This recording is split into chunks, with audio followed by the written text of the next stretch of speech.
Educational GMAT. Your partner in your GMAT journey. Yes, friends. What do you guys think? Now, what do we do? Always start with statement one. So, statement one says uh, 2x minus 2y is equal to 1. So, which obviously means 2 times x minus y is equal to 1, which means x minus y is equal to 1 by 2, right? Which is 0.5, correct? From this, can we conclude that x and y are both positive? Not necessarily. For example, let's say x can be obviously 0.6, y can be 0.1, in which case both are positive, or x can be, for example, 0.4, y can be minus 0.1, in which case one is positive, the other is negative, correct? So which means statement 1 alone is not sufficient. Next, what do we do? Come to statement 2. What does statement 2 say? X by y is greater than 1. What do you think? From this, can we conclude that x and y are both positive? Not really.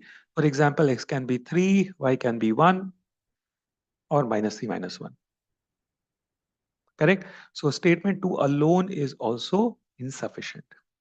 Now, since statement 1 alone is insufficient, statement 2 alone is insufficient. Now, what do we do, guys? Combine. Very nice. Now, when I combine, and I have done it using algebraic method, notice from statement 1, what do we get? X is equal to 0.5 plus y, correct?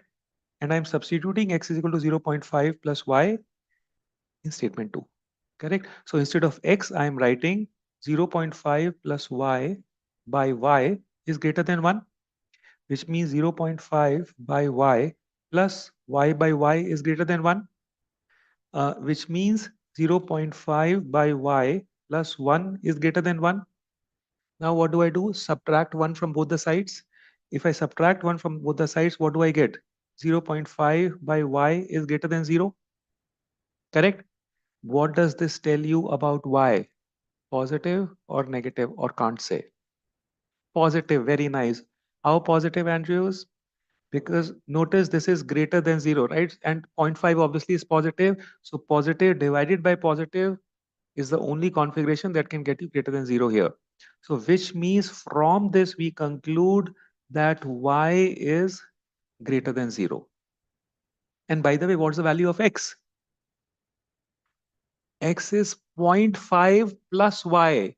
So which means x is adding 0.5 to an already positive value, which means that x is also positive. So after combining both the statements, we notice this is what the question was asking. Are x and y both positive? After combining both the statements, we do conclude that x and y are both positive, in which case the answer is Charlie. Clear? Yeah.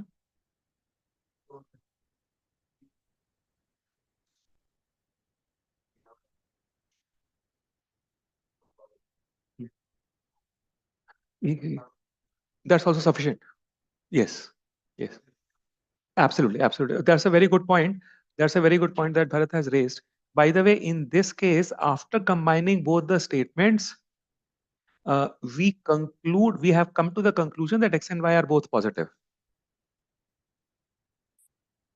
All right. Now, in a hypothetical case, after combining both the statements, if we had come to the conclusion that x and y are both negative, let's say, in that case, also the answer would have been Charlie, right? Because then also we would have found a definitive answer. See, this is the question we have to answer, right? As long as we can answer this question as definite yes or definite no, that's sufficient.